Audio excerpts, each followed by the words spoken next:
When Lucasfilm wanted some fresh talent after George Lucas messed up the sequels, they created Rogue One, a Star Wars story, and Solo, a Star Wars story. Both of them had very complicated productions, but we're only going to focus on one. And in today's story, we're going to see how this movie was actually got 3/4 of the way filming, but they actually had to get rid of their directors, and how they actually replaced their directors. I don't know, I can't quite think of anything. This is The Complicated History of Solo, a Star Wars Story. Chapter 1. The Simple Idea. After Disney bought out Lucasfilm in 2012, Bob Iger announced that they would make 2 standalone Star Wars films. Meanwhile, Kathleen Kennedy wanted young and fresh directors, so she hired Gareth Edwards to make a Star Wars movie titled Rogue One.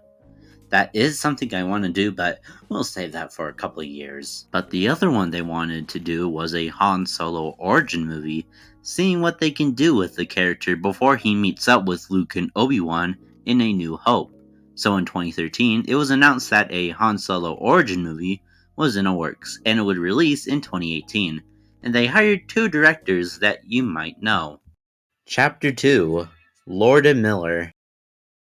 After Lord and Miller joined the team, scriptwriters Lawrence and Jonathan Kasdan to make a story. But when filming started on January 30th, 2017, it was going pretty well, and actually got 3/4 of the movie completed. But during summer of 2017, Lucasfilm fired Lord and Miller due to creative differences, but it was mostly because they couldn't understand Lord and Miller's work ethics. But if you want a random pointless teenager to talk about what happened on set, I'm the random pointless teenager. You see, Disney is just a whiny little and doesn't understand how directors do their work because Disney only sees dollar signs. But back onto the story before I get cancelled. Lucasfilm needed a new director because they were spending already $200 million on it and they couldn't cancel it. So they asked an old friend of George Lucas to see if he wanted to direct it. Chapter 3. A New Director. A couple of weeks later, Ron Howard was announced to take over the project. Although Lord and Miller were kept on as executive producers, the reason why Howard was brought on board was because he had a good friendship with George Lucas. By October 17, 2017, it was revealed that principal photography was finished. But in March of 2018, Howard announced that he would be refilming 75% of the entire movie. As for Lord and Miller, they kinda didn't care since they were working on Spider-Man Into the Spider-Verse, and probably didn't give the animators no breaks and no money. What is wrong with them? Oh my god. And by April of 2018, the movie was pretty much done, and it was waiting until the release date. Chapter 4. The Release.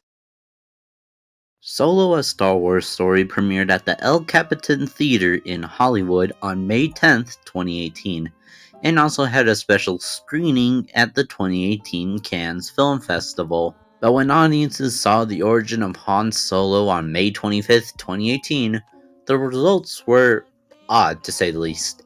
Although praise was given to Donald Glover's performance as Lando, everyone thought the film was okay. As for the original Han Solo, Harrison Ford, he saw it twice, and thought it was just okay. The box office wasn't too kind to the feature, because after the reshoots with Ron Weasley, it gave it a massive $255 million budget, but it only made $213.8 million domestically and $393.2 million worldwide, and it was stated that it needed to make $500 million to break even.